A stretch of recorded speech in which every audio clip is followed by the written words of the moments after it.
Hi, Annie and Alyssa. We're on to part 3 of the video. In the last one, we learned how to make a magic ring, and we finished it. And this is what we ended up with. So we have this string, and then this string being the end.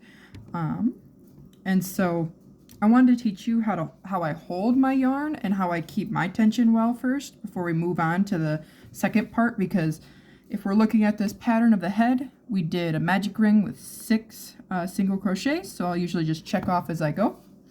And so the way that I hold the string to keep my tension up is I'll make like a little rocker sign, like if you're going to a heavy metal concert. And so with your pinky and with that piece of yarn that you're going to keep working with, you're going to twist around and over, put your 2 fingers down, and do the same thing here.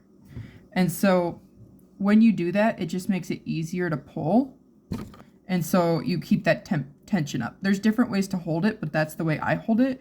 And something to keep in mind when you're doing it this way. So over and around, over the 2 knuckles, and back around again. Something to keep in mind is don't let your finger get all cramped like that. Try to keep it straight out, because if you do, you're gonna, have pain later.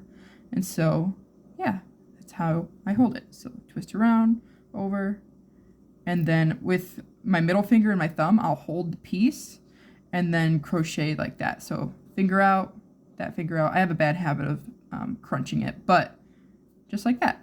So a little rock symbol. So now that we know how to hold it, we're going to keep going forward, and we're going to go on to step 2, increase times 6. And what that means is whatever's in parentheses, you're going to repeat that 6 times. So we're going to repeat an increase 6 times, which is going to give us a stitch count of 12. And I will show you what that means. Firstly, we're going to take our stitch marker, and we're going to put it in the last stitch we made. So right in this one. And you want to go underneath, there's this little hole. You want to go into it and clip. And this just lets us know where the end of one round is and where we can keep going from there. So some different crochet patterns will tell you to chain 1 and then keep going, and others will tell you to work in a round, which means just to keep going from here. I work in rounds because I don't understand the point of chaining 1 and keep going, because then you have an extra stitch that you're going to have to skip every round. And I don't think it makes a difference in the appearance of the final product. So let's keep going. So increase times 6, which means increase. A 6 increase is you're going to single crochet twice into one spot. And what that means is every single crochet you have, there's a little hole underneath. So you want to find this hole underneath those 2 and put your hook through it. Sorry, I didn't realize I wasn't there. Focus.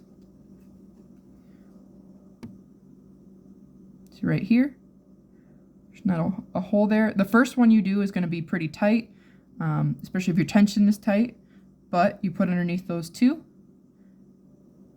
and then it's just a singular crochet, and there's 1 crochet in that one.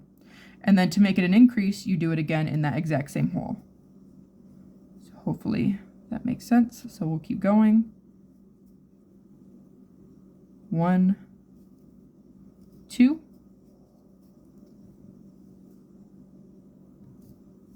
1, 2.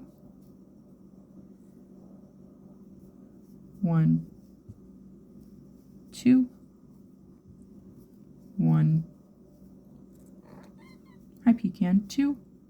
And then for the last one, you're going to take your stitch marker out and do 1, 2, and then you'll put the stitch marker back in your last one. So if we want to double check that round 2 went well, we're going to count them. So each V we're going to count. So 1, 2, 3, 4, 5, 6, 7, 8, 9, 10, 11, and 12. And that's the end of round 2.